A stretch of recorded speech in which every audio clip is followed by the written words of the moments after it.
Hey YouTube, I'm Windraiser. Today I'm coming to you with another Transformers review. Two more before I go and call it a night and get ready for Christmas. If you're seeing this now, it is probably after Christmas. So today, sorry, my brain just fried. It wants to go to sleep.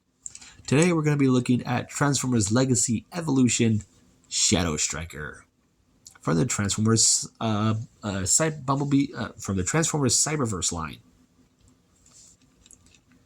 And yeah, judging by the vehicle, we all know who this is going to be. We can tell by that piece right there. If you see it out of other people's reviews, you know who it is.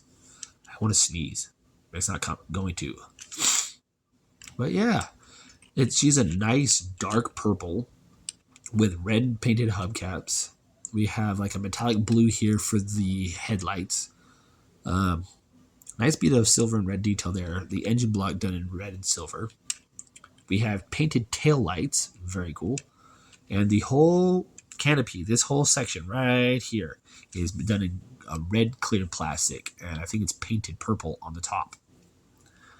Her accessories are her sword, gun, club thing. Yeah. They are both Blues compatible, so you can have the gun in there. There is a port here where you can have a Blues there, and she can whoosh. Yeah. For vehicle comparison, she's small. She's very small for a car.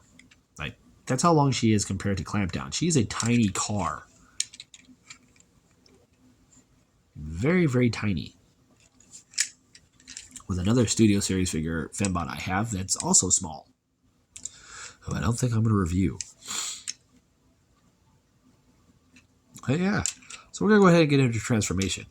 First, we're going to go ahead and come here to the back bumper and rip it off. We'll use this later. Oh.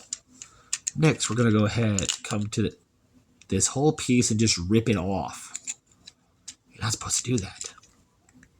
It does come off from this peg, but for some reason, my joint on this one, at the peg joint, is stiff as can be. There we go. Now it moves.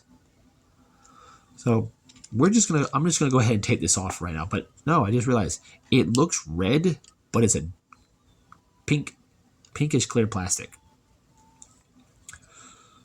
So we're gonna go ahead, come in here, bring up the arms,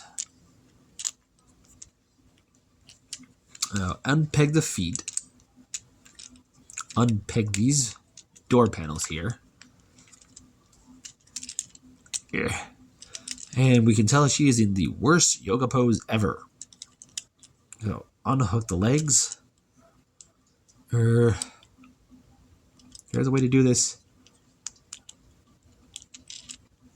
The legs are supposed to unhook. And I've never transformed her back from her vehicle mode. Oh, there we go. They unhook from this bumper here. The only way I know how to do that is rotate it at the thigh. And it should come undone. Ooh. It's a tight peg connection. But it's this peg that sits underneath this. So once you do that, bring the legs down and bring that piece up. Go ahead and fold the feet down. And legs are all done. I'm going to take these. What I like to do is rotate the waist a bit a certain way. There we go. And fold those up.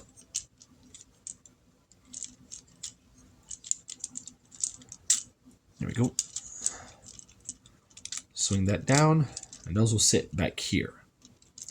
Once you've done that, you're going to bring this down all the way. Swing out the arms until they snap into place, and then accordion this up. Peg it into place like so. Do it where you want those door panels.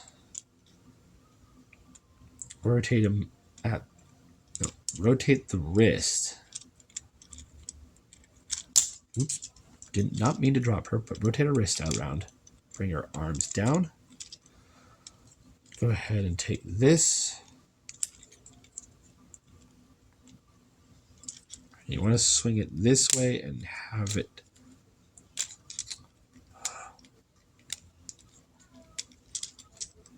Peg her. Oh, peg this in. Push it at both hinges, or just leave it straight out. I'm going to leave it out. And there we have her in her robot mode. I'm going to move her door panels out of the way so I can hold her. I'm sorry. Her transformation is not fun to say the least. Oh, there's a panel I forgot to do. Damn it. Hold on.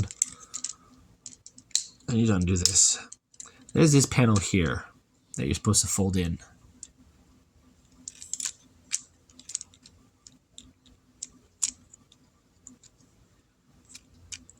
It's supposed to go all the way underneath into her torso. That way I can fold down properly. I am so sorry. I missed a step. There we go. But there we have her in her robot mode. And Shadow Striker is an interesting character from what I know. I have watched the Cyberverse series, and the reason why she's like this, or what she was like in the show, is because she blames Bumblebee for how she looks. And her knees are pegged into place for some reason. I don't know why. I don't like that. But yeah, posability on her is it's interesting to say the least. Her head is on a swivel, but it's also on a ball joint, so she can look down. And it also moves side to side. Move these door panels out of the way. Her arms, they can move. If this is not pegged in properly, it's not going to stay still. Her arms can move up that high. They can't go back. But they are at a swivel here that can go up that high. As you can tell, due to her transformation, or if you don't tell, during transformation, she has a waist swivel. Her legs can move forward that far, back that far if you move the panels out the way. Move her. For some reason, the backpack does not want to stay pegged in. It keeps unpegging.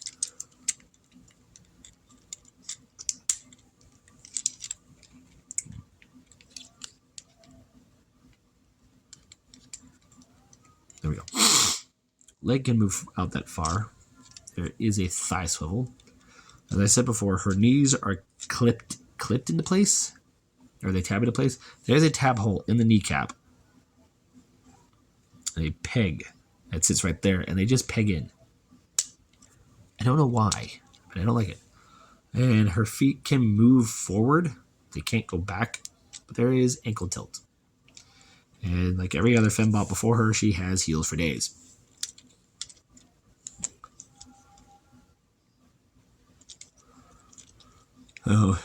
If you don't want her to have the shield, you can unpeg it. There is a peg here on her back.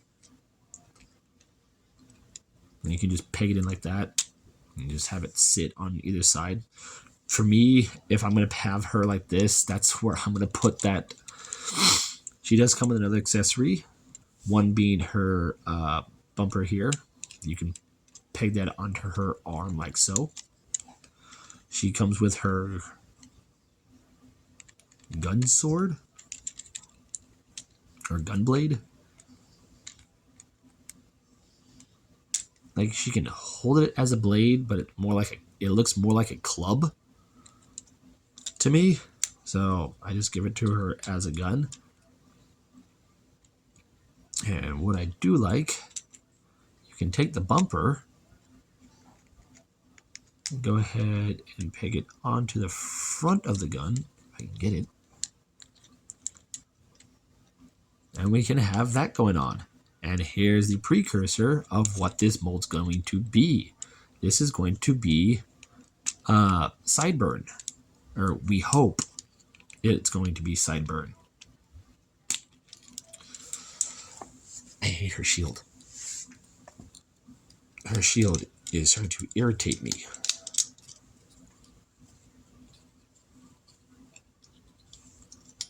I know some of you are Probably yelling at me, going, "Oh, then just throw it away or keep it off or do something." I was gonna say like that. Now, the coloration on her in her robot mode, I'm gonna move the gun, is very good. I do like it. We have black here on the shins. The forearms are in a nice metallic purple. We do have silver in the chest or in the waist, and what I'm noticing in the waist, it's like the speedometer to the inside of the car is her waist area. We have silver for the face, red for the eyes on her monocle, and she has the Shockwave third eye up top. Very nicely done. Oh, and wrists do rotate, though they're very tight on mine. But she's a good figure. I like her in her robot mode. I like her alt mode. It's just getting there sometimes is a bit of a hassle. So here she is next to Sideswipe. Here she is next to Dead End. And here she is next to Inferno. And I forgot to show off Inferno. He does have a Predacon symbol, but it's on his right shoulder. You can very barely see it. But yeah, Transformers Cyberverse Shadow Striker. Now, a bit of a history of her. She was originally wasn't made as a character until I think it was BotCon, and the mold that was used for her was Sideburn. So Sideburn came first, then her, and her sister Roulette, I think. Shadow Striker was black, and Roulette was silver, if I'm correct. And then we never heard of Sideburn ever again, but we heard Shadow Striker again when she was announced in the Cyberverse line. Not very many figures for her in that line. Not a whole lot. But there she is. I'm happy to have this version of her. I do like it. It's just that transforming her is a pain in the butt. But, yeah. Should you pick her up? Yes. For the characters that came out with Detritus and Bombshell and Strongarm, I would get Bombshell, Detritus, and her. I would pass on Strongarm. Yeah, I ain't buying that figure. But there we have it. There has been my review for Transformers Legacy Evolution Cyberverse Shadow Striker. I'm Windraiser. I'll catch you on the next review.